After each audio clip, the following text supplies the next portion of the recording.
বাংলাদেশের communist party Durgapur উপজেলা কমিটির 22তম সম্মেলন গতকালকে এবং আজকে দুদিন ব্যাপী অনুষ্ঠিত হয়েছে। আপনারা জানেন, গতকালকে আমাদের প্রায় 3000-এর মতো জমায়েত হয়েছিল।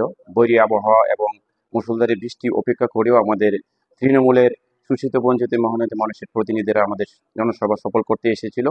আর আজকে সকাল থেকে আমাদের বাংলাদেশের কমিউনিস্ট পার্টি উপজেলা নেতৃবৃন্দ, 14টা শাখা নেতৃবৃন্দ, আমাদের প্রায় কমরেড 220 জনের মতো কমরেডদের উপস্থিতিতে আমরা আজকে একটি সম্মেলন উপলক্ষে কাউন্সিল অধিবেশন অনুষ্ঠিত হয়।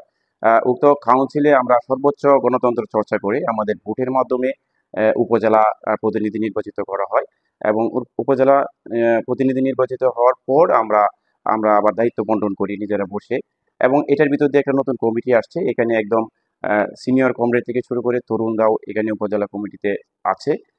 আমরা চাই যে শোষিত বঞ্চিত মেহনতি মানুষের যে ঐতিহাসিক পার্টি বাংলাদেশের কমিউনিস্ট পার্টি, 1952 সাল থেকে শুরু করে মহান মুক্তিযুদ্ধ থেকে শুরু করে বাংলাদেশে যত লড়াই সংগ্রাম হয়েছে, সকল লড়াই সংগ্রামে অগ্রণী ভূমিকা পালন করা, রাজপথে থাকা শোষিত বঞ্চিত মেহনতি মানুষের ইনসাফ বাস্তবায়ন করার যে পার্টি কমিউনিস্ট পার্টির এই সম্মেলনের মধ্য দিয়ে আমরা নতুন নেতৃত্ব আগামীতে গরিব দুঃখী মেহনতি মানুষের যে অধিকার, সেই অধিকার আদায়ে বাস্তবায়নের জন্য আমরা রাজপথে থেকে লড়াই সংগ্রাম করব এবং আগামীতে আমরা জাতীয় নির্বাচনে অংশগ্রহণ করব। কাস্তে মার্কার সমর্থন বৃদ্ধি করব এবং শোষিত বঞ্চিত মেহনতি মানুষের মার্কা কাস্তে মার্কায় ভোট দেওয়ার জন্য সাধারণ মানুষের কাছে আমরা যাব এবং এই পার্টি যেন বৃদ্ধি হয় এবং সাধারণ মানুষের যে পার্টি, ইনসাফের পার্টি, দুনিয়ার মজদুর এক করার যে পার্টি, সেই কমিউনিস্ট পার্টির হাতকে শক্তিশালী করার জন্য আমরা সকলকে উদাত্ত আহ্বান জানাব।